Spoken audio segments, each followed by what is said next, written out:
اعوذ باللہ من الشیطان الرجیم بسم اللہ الرحمن الرحیم الحمدللہ وکفا والسلام علی عبادہ الذین اصطفیٰ اما بعد فاعوذ باللہ من الشیطان الرجیم بسم اللہ الرحمن الرحیم۔ ہمارا آج کا سبق سورہ نساء کے دوسری رکوع کے بارے میں ہے۔ یہ وہ رکوع ہے جس میں اللہ رب العزت نے لوگوں کے حصے بیان فرما دیے ہیں، یعنی مرد کو کتنا حصہ ملنا ہے اور عورت کو۔ اس سے پہلے عورت جو ہے وہ میراث سے محروم رکھی جاتی تھی۔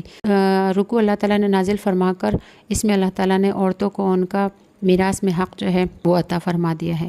یہاں پر اللہ رب العزت ارشاد فرماتے ہیں یوصیکم اللہ فی اولادکم، اللہ تعالیٰ تم کو وصیت فرماتے ہیں تمہارے اولاد کے بارے میں، للذکر مثل حظ الانثیین، ایک مرد کو دو عورتوں کے برابر حصہ ملے گا۔ یعنی اگر تمہاری اولاد میں بیٹیاں بھی ہیں اور بیٹے بھی ہیں تو ایک بیٹے کو دو بیٹیوں کے برابر حصہ ملے گا۔ فَإِن كُنَّ نِسَاءً فَوْقَ اثْنَتَيْنِ، اور اگر بیٹیاں دو سے زیادہ ہے فَلَهُنَّ ثُلُثُ مَا تَرَكْ، ان کو حصہ ملے گا دو ثلث میں سے جو تم نے چھوڑا، جو مال تم نے چھوڑا ہے اس کے دو ثلث یعنی دو تہائی مال میں سے ان کو حصہ ملے گا بیٹیوں کو۔ وَإِن كَانَتْ وَاحِدَةً، اور اگر میت کی صرف ایک ہی بیٹی ہے فلاح نصف، تو اس کو آدھا مال ملے گا۔ یعنی میت نے جو مال چھوڑا ہے، جو ترکہ چھوڑا ہے، اس کی اگر ایک ہی بیٹی ہے تو اس کو اس مال کا آدھا حصہ ملے گا۔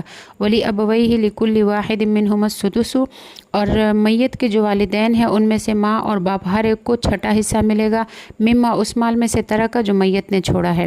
ان کان لہ ولد، اگر میت کی اولاد ہے تو میت کے والدین میں سے ماں اور باپ دونوں کو چھٹا چھٹا حصہ ملے گا۔ فإن لم یکن لہ ولد، اور اگر میت کی اولاد نہیں ہو، وورثہ ابواہ، اور اس کے وارث اس کے والدین بن رہے ہیں، فلأمہ الثلث، تو پھر اس کی ماں کو تہائی حصہ ملے گا۔ فإن کان لہ اخوۃ، اور اگر میت کے بھائی بھی ہے، فلأمہ السدس، تو پھر ماں کو چھٹا حصہ ملے گا، من بعد وصیت، بعد اس وصیت کے یوصی بہا جو اس میت نے وصیت کی ہو، او دین، اور اس کے قرضے کے بعد۔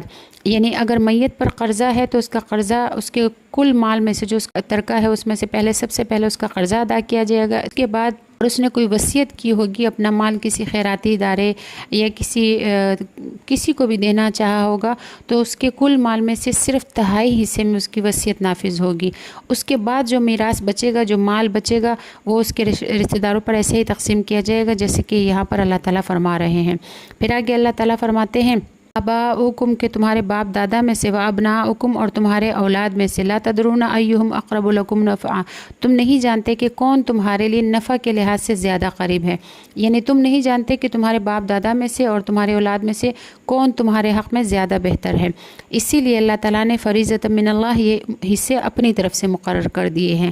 فریضۃ من اللہ یعنی یہ حصے اللہ کی طرف سے مقرر ہے۔ اللہ زیادہ بہتر جانتے ہیں کہ کون ہمارے ساتھ مخلص ہے اور کون منافقت کے ساتھ ہمارے ساتھ زندگی گزار رہا ہے۔ اس لیے اللہ نے خود اپنی طرف سے اسے مقرر فرما دیا، کیونکہ دلوں کا حال صرف اللہ جانتا ہے۔ پھر اللہ فرماتے ہیں ان اللہ کان علیما حکیما، بے شک اللہ تعالیٰ جاننے والا اور حکمت والا ہے۔ ہم نہیں جانتے کہ کون ہمارے ساتھ وفاداری نبھا رہا ہے اور کون ہمارے ساتھ ہمارے مال پہ نظر رکھے ہوئے صرف وقت گزار رہا ہے۔